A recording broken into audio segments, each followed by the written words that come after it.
righty, our guest today is a 6-foot guard from the University of Iowa, the NCAA all-time Division I scoring leader, the first pick of the WNBA draft, WNBA assist leader, all-star, and 2024 WNBA Rookie of the Year. It is July 2026, and if you have been paying even the slightest attention to the sports world over the last 18 months, one name has dominated every single conversation. Every headline, every debate, every record-breaking moment seems to circle back to the same person, Caitlin Clark. But here is what makes this moment so fascinating.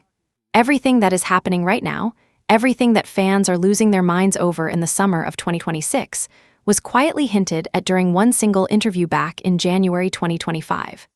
A podcast appearance that, at the time, felt like a fun celebrity crossover moment. Two of the most famous brothers in NFL history sitting down with the biggest name in women's basketball. What nobody realized was that this conversation would end up being a roadmap. A preview of everything that was coming. The controversies, the bold opinions, the unstoppable rise, the vision for something much larger than basketball itself. And now, looking back at every word she said that day, it hits completely differently. This is the full breakdown of that interview, what she revealed, what she predicted, and how jaw-dropping it all looks from where we are standing today. Guest in the history of our show, and the Time Magazine Athlete of the Year, Miss Caitlin Clark. Please welcome everyone. Yeah. January 2025. The New Heights podcast, hosted by Travis and Jason Kelce, had already built one of the most loyal audiences in sports media. These two brothers had turned their chemistry, their humor, and their genuine love for the game into something that felt less like a podcast and more like hanging out with your funniest friends who also happened to be Super Bowl champions. Guests came and went, big names, fascinating stories, memorable moments. How many accolades did we leave off? How many accolades do you have right now at this point, Caitlin? I think you might have made some up. I don't know. Yeah, well, I don't think so. I'm pretty sure on that. I feel like you're kind of like Wayne Gretzky for basketball right now. Gretzky. The amount. If you go to the Wikipedia page and you look at like the list of like awards and achievements, it's like endless. It is. Yeah, we had to limit it to this list just to get the show started. I appreciate it. Thank you. But nothing had prepared the audience for what was about to happen when they announced their next guest. Travis Kelce himself said it plainly. She was the most requested guest in the entire history of the show, not one of the most requested, the most requested, full stop. And when you hear that coming from a man who has interviewed some of the most recognizable athletes and entertainers on the planet, that statement carries serious weight. The guest, of course, was Caitlin Clark. At the time of the recording, Caitlin had just wrapped up one of the most statistically overwhelming debut seasons in professional sports history. 62 records broken in a single WNBA rookie season. Let that number breathe for a second. 62. And that was not counting the avalanche of records she had already dismantled during her time at the University of Iowa, where she became the all-time leading scorer in NCAA Division I history, surpassing a record that had stood for decades and was widely considered untouchable. The accolades were so extensive that Wikipedia, one of the most comprehensive information databases on the internet, had to build her a completely separate page just to house the list. During her senior year at Iowa alone, she collected over 40 different honors. The hardware kept coming so fast that even the people tracking it had trouble keeping up. And then came Time Magazine's Athlete of the Year, a recognition that placed her alongside the most iconic names in the history of sport. LeBron James had been the only basketball player to receive that honor before her. She was now the second. As a woman in a landscape still fighting for equal recognition, that distinction meant something far beyond personal achievement. It was a signal. A loud, undeniable signal that women's sports had arrived at a new altitude. When Jason Kelce rattled off her list of achievements during the introduction, Caitlin laughed and suggested he might have made some of them up. She was joking, but the instinct behind the joke revealed something real about her character. She has never been comfortable sitting inside the trophy cabinet. The records, the awards, the magazine covers, she acknowledges them with gratitude but never lets them become the center of her identity. The moment that captured this most perfectly came when Jason asked her which accomplishment meant the most. A question that could have invited a rehearsed, PR-polished answer about chasing greatness. Instead, Caitlin smiled and said her mom would probably say the academic All-American recognition, because her mother was proud of her for being a good student, for handling her responsibilities in the classroom while the entire sports world was watching her on the court. That answer stopped people in their tracks, not because it was unexpected from a strategic standpoint, but because it felt completely genuine. In a media environment saturated with carefully managed athlete personas, here was the most talked-about player in women's sports crediting her mother's pride in her grades as a defining achievement. Now, looking back at that moment, from July 2026, it reads as one of the clearest early signals of why Caitlin Clark's cultural staying power has proven so durable. Fans do not just admire her game, they trust her. And trust, in an era where authenticity is both the rarest and most valuable currency a public figure can possess, is everything. The interview itself was electric from the very first exchange. The Kelce brothers brought their trademark energy, the jokes flying immediately, the chemistry effortless. But what stood out was how Caitlin matched them. She was not stiff or overly polished. She was sharp, funny, quick, and completely at ease. For someone sitting across from two of the most charismatic broadcasters in the game, that comfort level spoke volumes. Back in early 2025, some commentators wondered whether the Caitlin Clark phenomenon had a ceiling. Whether the hype surrounding her rookie season was partly a product of novelty, and whether sustained interest was actually achievable. The skeptics were vocal, and their skepticism was not entirely unreasonable. Sports history is filled with shooting stars that blazed brilliantly and then dimmed. But the New Heights interview offered a different kind of evidence. Not statistical evidence. Human evidence. The kind that reveals what someone is actually made of when the cameras are rolling and the pressure is real, and the two people sitting across from you have seen enough of the sports world to recognize the difference between a moment and a movement. What Travis and Jason encountered that day was not a moment. And 18 months later, in the summer of 2026, with everything that has unfolded since, that much is impossible to argue with.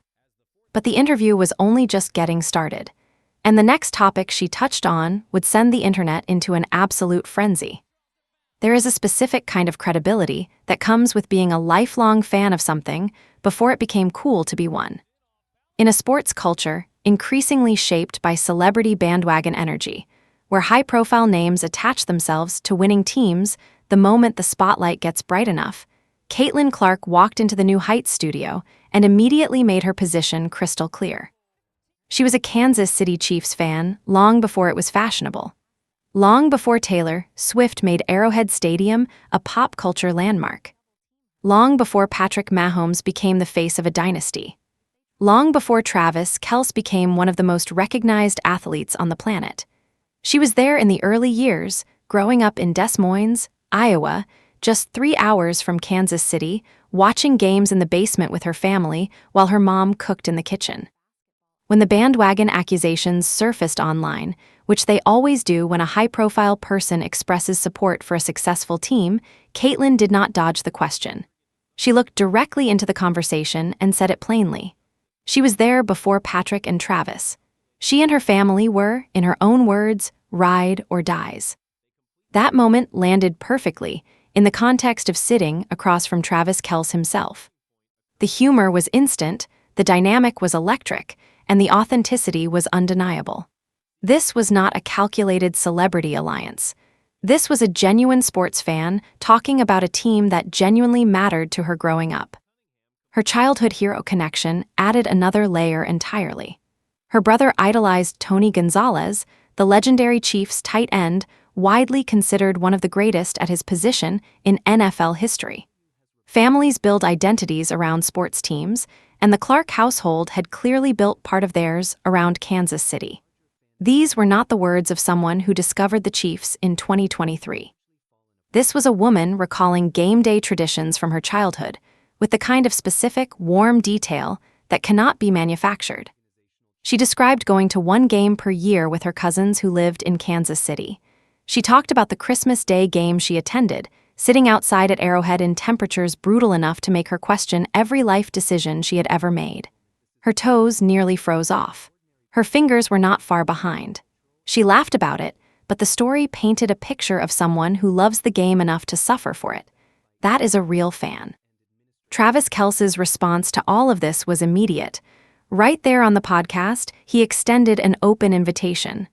The Chiefs had punched their playoff ticket, he told her, and she was invited to all of it. Not just one game, all of it. The moment was casual and genuine.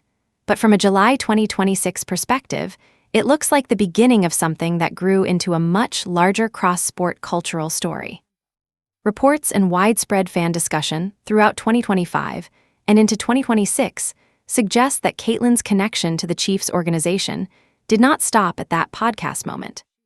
Speculation has been running hot across sports media circles about the degree to which she has become embedded in the broader cultural fabric of the NFL world, appearing at high-profile events and maintaining relationships that blur the line between basketball royalty and football culture.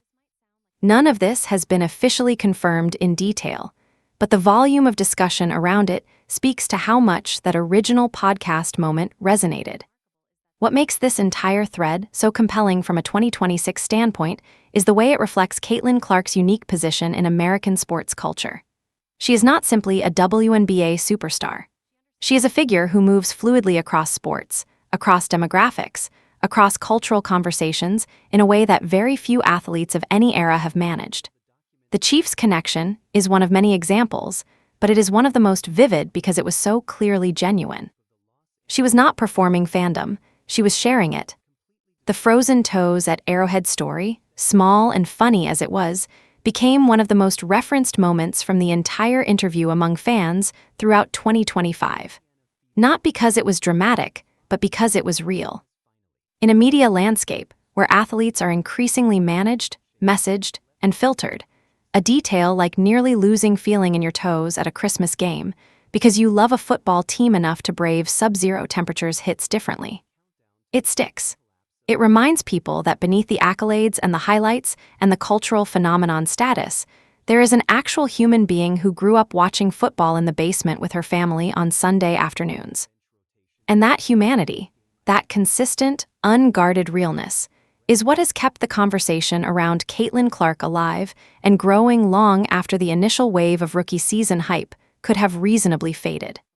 By July 2026, the Chiefs fan chapter of her story has evolved into something nobody could have fully predicted when she first mentioned it on that podcast couch. What began as a fun segment about sports loyalty and family traditions has become one of the more fascinating subplots in her broader cultural narrative. But as entertaining as the Chiefs conversation was, the next thing she revealed during that interview reached back into her childhood in a way that nobody in the room expected. And it changed how the entire sports world understood her story. Most kids in 7th grade are figuring out their locker combinations, surviving the social minefield of middle school lunch tables, and trying to make it through the week without any major embarrassment. College is a distant concept. A thing that exists somewhere beyond the horizon of adolescence, vaguely understood, but nowhere near real. Caitlin Clark was in 7th grade when she received her first college recruiting letter. She was also playing against high schoolers at the time, 2 years older than her, and she was already standing out enough that elite college programs were putting her name on official correspondence and mailing it to her family home in Des Moines. When Jason Kelce heard this detail during the interview, his reaction was visceral. "That's insane," he said, and he meant it, because it is.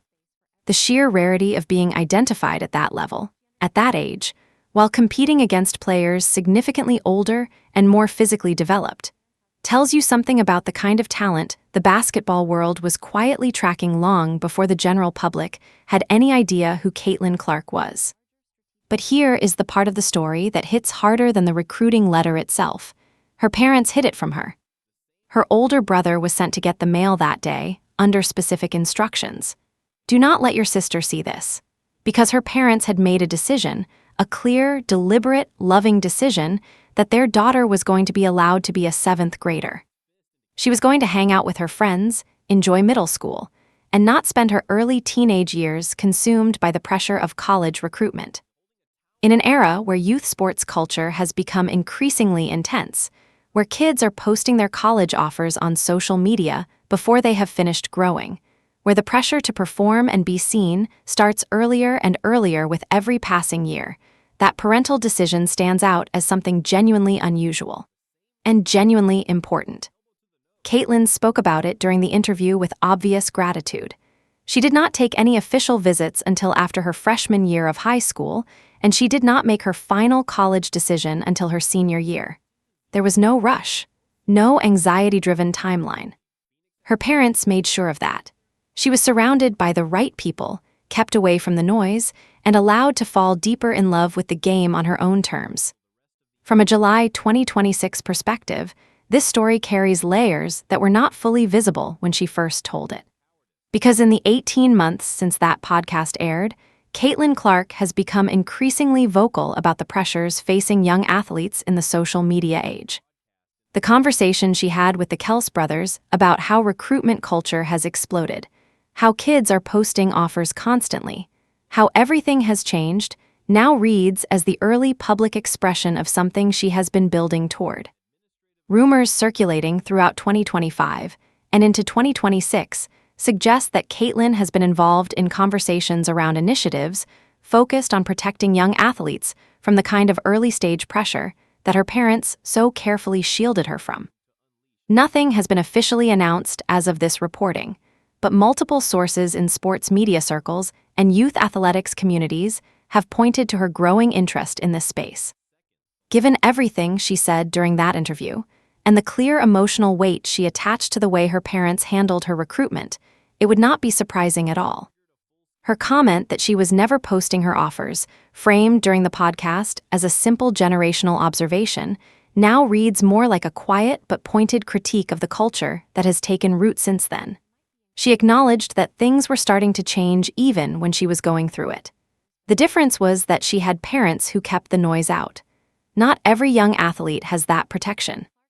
Sports psychologists and youth athletics coaches began referencing her recruiting story throughout 2025 as an example of how early identification does not have to mean early pressure. The model her parents created, shielding her from outside expectations while nurturing her natural development, produced one of the most mentally composed and emotionally grounded elite athletes of her generation. That outcome is not accidental. What is striking about Caitlin at 22, and this came through clearly during the New Heights interview, is that she already possessed the kind of reflective self-awareness that most people spend decades developing.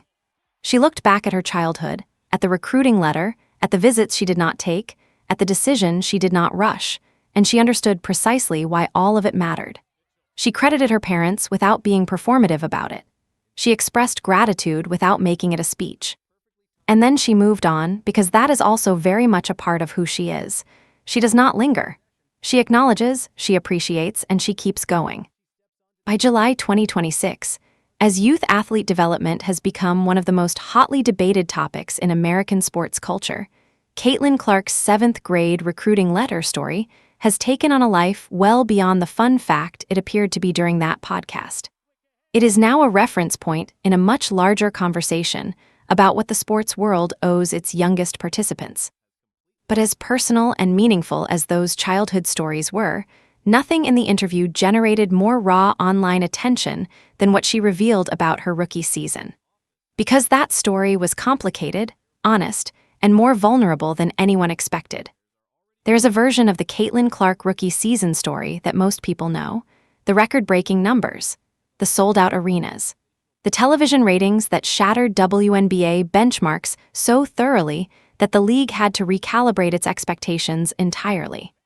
The cultural explosion that turned women's basketball into one of the most discussed sports topics in the country for the better part of a calendar year. But during the New Heights interview, Caitlin pulled back the curtain on a version of that season that most people did not fully see. The internal version. The one happening behind the numbers and the highlights and the sold-out crowds. She described the experience of being a rookie in her specific situation with a level of honesty that was genuinely disarming. The challenge was not the competition, not the physical adjustment to the professional level, not even the relentless media attention. The hardest part, she said, was figuring out how much space to take up. When you arrive as the most hyped player in the history of your league's draft, there is an immediate tension between two competing demands. You need to earn your place within the team, to respect the culture, to listen more than you speak, to demonstrate that the hype has not manufactured a sense of entitlement.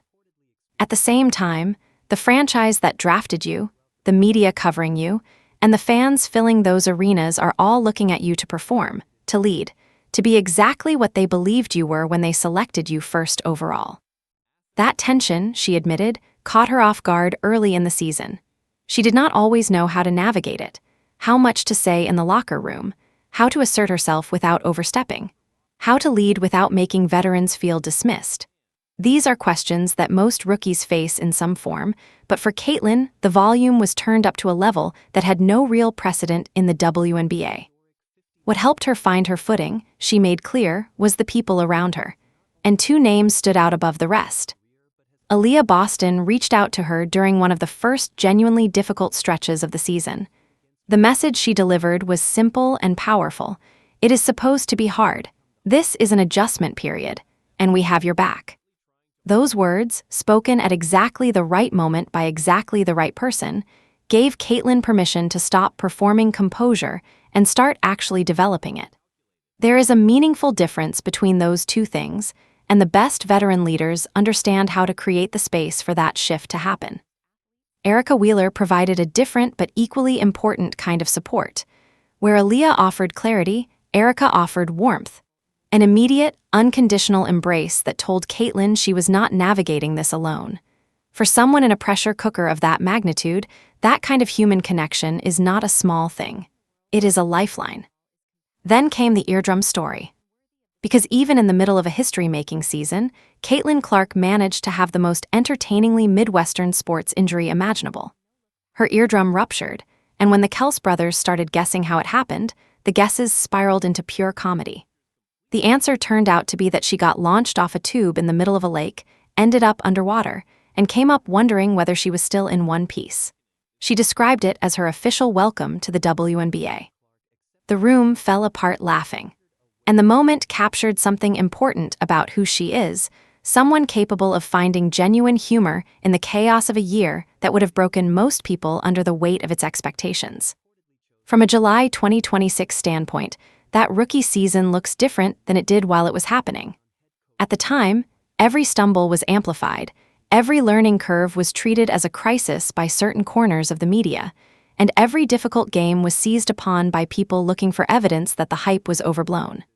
Looking back now, 18 months later, what that season actually was becomes much clearer. It was a foundation, a deliberately constructed, hard-earned foundation built on vulnerability, mentorship, humor, and growth. The rough edges of the early weeks made the commanding presence of the later months possible. And sources close to the Indiana Fever organization, speaking throughout 2025 and into 2026, have consistently pointed to the transformation in her leadership presence as one of the most significant internal stories of the team's recent development. Reports suggest that heading into the 2026 WNBA season, Caitlin's role within the locker room has shifted dramatically from the uncertain rookie who did not know how much to say to someone that teammates actively look toward for energy, direction, and tone. That arc, from carefully listening rookie to genuine team leader, happened faster than almost anyone predicted. But it makes complete sense when you trace it back to the honesty she brought to the New Heights interview, and the self-awareness she demonstrated in describing exactly where she was struggling and exactly what helped her through it. What she said during that podcast was not a polished retrospective. It was a real-time account of someone processing an extraordinary experience with unusual clarity. And the people who were paying close attention recognized it as a preview of what was coming. What came next in the interview, though, was what truly sent the internet into overdrive. Because Caitlin Clark had opinions about the NBA, and she was not keeping them to herself.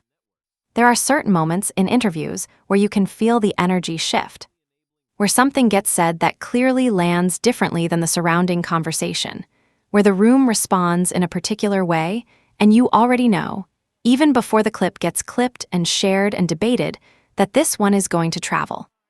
Caitlin Clark's NBA ratings comment was that moment. The Kelce brothers raised the topic in the natural flow of the conversation, curious about her perspective on the league's viewership challenges. And Caitlin did not offer the careful, hedged, everybody has their own opinion response that would have been completely safe and completely forgettable. She leaned in and actually answered the question.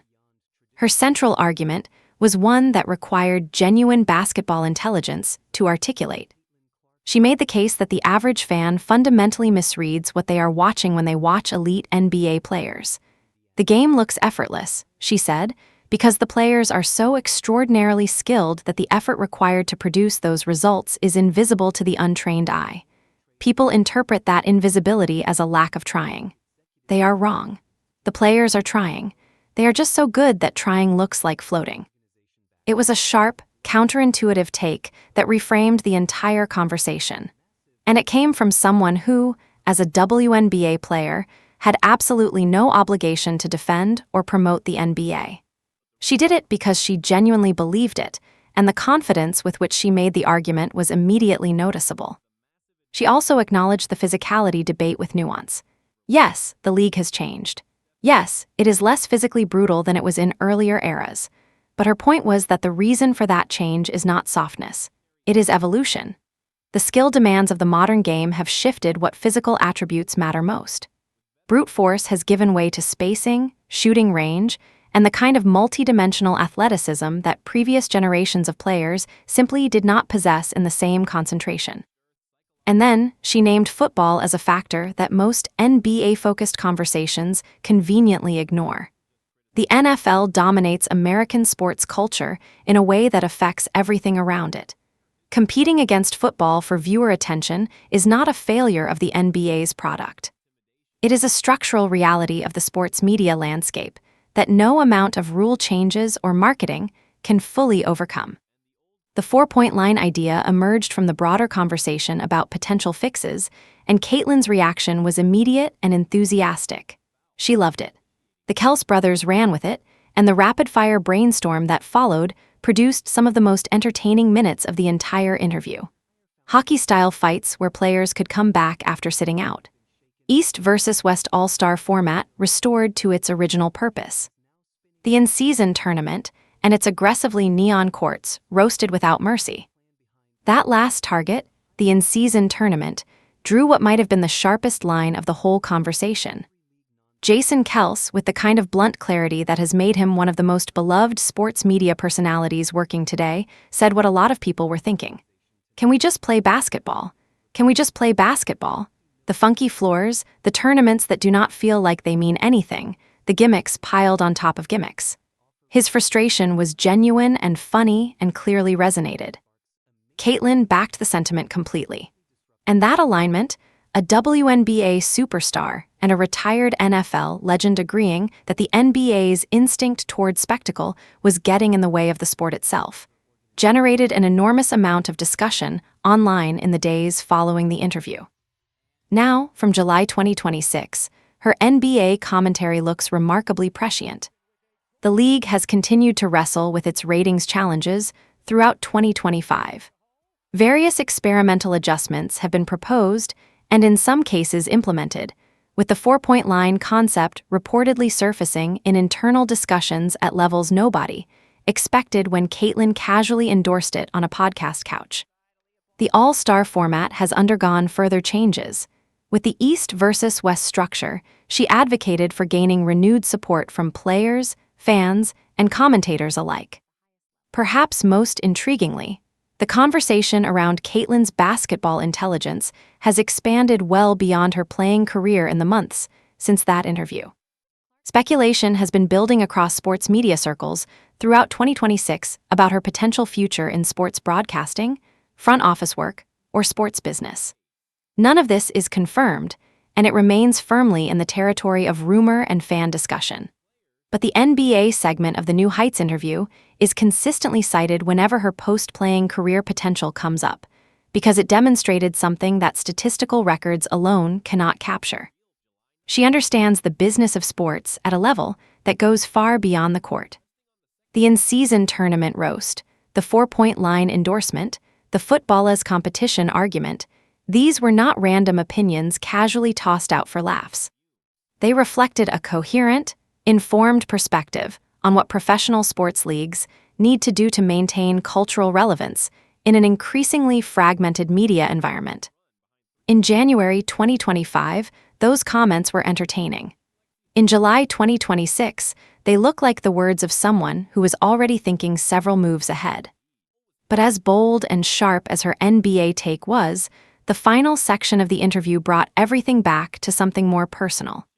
Because Caitlin Clark has always known that the game, as important as it is only part of the story she is building. At 22 years old, sitting across from Travis and Jason Kelce in January 2025, Caitlin Clark was already thinking about what came after. Not in a way that suggested she was ready to stop playing, or that the competitive fire had dimmed in any measurable way, but with the kind of long-range perspective that is genuinely rare in athletes at any stage of their career, let alone at the very beginning of their professional journey. She talked about her marketing degree and what it meant to her beyond the academic credential. She talked about the responsibility she felt toward women's basketball, not just as a player within the system, but as someone who understood that the system itself could be shaped, expanded, and strengthened. She talked about the next generation of athletes, about the opportunities she wanted to create, about the fact that the attention her success had generated was not something to simply receive and enjoy, but something to actively direct toward purposes larger than personal achievement. None of this was grandiose. She did not deliver it like a mission statement. It came through in the natural flow of a conversation between people who were genuinely enjoying each other's company, which made it land with more weight than any formal declaration could have. The move to Indianapolis was part of this larger picture. She mentioned it casually, noting with genuine warmth that she was still in the Midwest, still connected to the landscape and culture she grew up in. For someone navigating the kind of sudden, intense fame that 2024 had brought her, staying rooted in a familiar environment was clearly a deliberate and important choice. She was not chasing the coastal glamour circuits. She was building something in a place that felt like home. Her comment about how fast life had changed, sitting there in early 2025, and reflecting on the fact that just 1 year earlier she had been beginning her senior year at Iowa, was one of the most quietly emotional moments of the interview. Not because she was overwhelmed or lamenting anything, but because the awareness of how dramatically and rapidly everything had shifted was so clear in her voice, and she was processing it in real time with a maturity that made everyone in the room and everyone watching at home lean in a little closer. From a July 2026 perspective, the vision she was describing has begun to take tangible shape in ways that are generating significant conversation. Reports throughout 2025 pointed to major brand partnerships and commercial agreements that reflected not just her marketability as an athlete, but her engagement as a business mind. Sources within the sports marketing world have suggested that she has been unusually active in shaping the terms and direction of her commercial relationships, treating them as strategic extensions of her broader goals rather than simply income streams. The specific details remain largely private, as they should be, but the broad contours of a deliberate, thoughtful business strategy have become increasingly visible. Fan speculation and media commentary throughout 2026 have also focused heavily on the possibility that she is building something more structural behind the scenes. Whether that takes the form of a media company, a foundation focused on youth athletics, or some kind of infrastructure play designed to expand women's basketball's commercial and cultural footprint is not yet clear. But the volume and consistency of the discussion suggests it is not entirely without basis. And when you go back and listen to what she said during the New Heights interview, the seeds of all of it are right there in plain view. Then there is the golf story, because no portrait of Caitlin Clark is complete without the golf story. She described, with absolutely no filter and maximum comedic effect, a round of golf that produced what can only be described as a series of progressively more chaotic events.